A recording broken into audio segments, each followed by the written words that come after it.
আসসালামু আলাইকুম সুপ্রিয় দর্শক, আজকের পর্বে আমি আপনাদের সাথে শেয়ার করব পাকা কাঁঠালের পিঠা তৈরির রেসিপি। পাকা কাঁঠালের পিঠা তৈরির রেসিপিটা দেখতে চাইলে আমার সম্পূর্ণ ভিডিওটির সঙ্গে থাকুন। তার জন্য আমি এখানে কিছু পাকা কাঁঠালের কোয়া নিয়েছি। প্রথমে কোয়া থেকে বিচিগুলা ছাড়িয়ে রাখব। তারপর আমি এটাকে ব্লেন্ডারে পেস্ট করে নেব। ব্লেন্ডারে পেস্ট করে নিলাম। এখন আমি 1 কাপ পরিমাণ খেজুরের গুড় কাঁঠালের পেস্টের সাথে খুব ভালোভাবে মিক্সড করে নেব। স্বাদ মতো লবণ দিয়ে দিচ্ছি। এবার হাতের সাহায্যে খুব ভালোভাবে আমি মিক্সড করতে থাকব। প্রিয় বন্ধুরা, যারা যারা আমার ভিডিও দেখছেন কিন্তু এখনও লাইক দেননি, প্লিজ একটা লাইক দিয়ে দিবেন। প্রথমে 2 কাপ পরিমাণ চাউলের গুঁড়া দিয়ে নেব। এবার 2 কাপ আটা দিয়ে নেব। অবশ্যই ফ্রেশ আটা হতে হবে, ময়দা ব্যবহার করা যাবে না। এবার হাতের সাহায্যে খুব ভালোভাবে আমি মিশ্রণটাকে মাখিয়ে নেব। আপনারাও কিন্তু অবশ্যই হাতের সাহায্যে মিশ্রণটাকে মাখিয়ে নেবেন।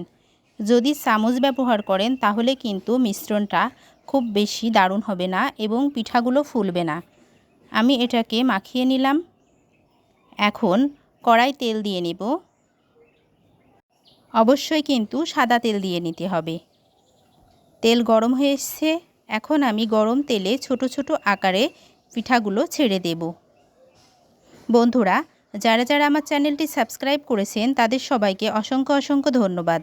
আর যারা এখনও সাবস্ক্রাইব করেননি, প্লিজ সাবস্ক্রাইব করে আমার পাশেই থেকে যাবেন।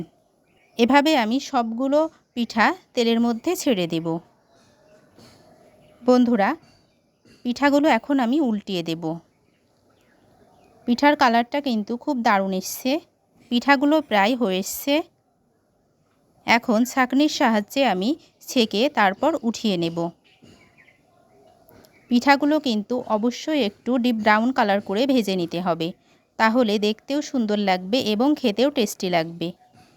একই রকমভাবে আমি সবগুলা পিঠা ভেজে উঠিয়ে নেব। ততক্ষণ সঙ্গে থাকুন। সবগুলা পিঠা ভেজে আমি উঠিয়ে নিয়েছি। কাঁঠাল ফুরিয়ে যাওয়ার আগেই আপনারা কিন্তু কাঁঠালের এই পিঠার রেসিপিটা তৈরি করে দেখুন। খেতে কিন্তু অনেক টেস্টি লাগে। যারা যারা আমার ভিডিওটির সঙ্গে জুড়েছিলেন তাদেরকে অনেক অনেক ধন্যবাদ। আসসালামু আলাইকুম।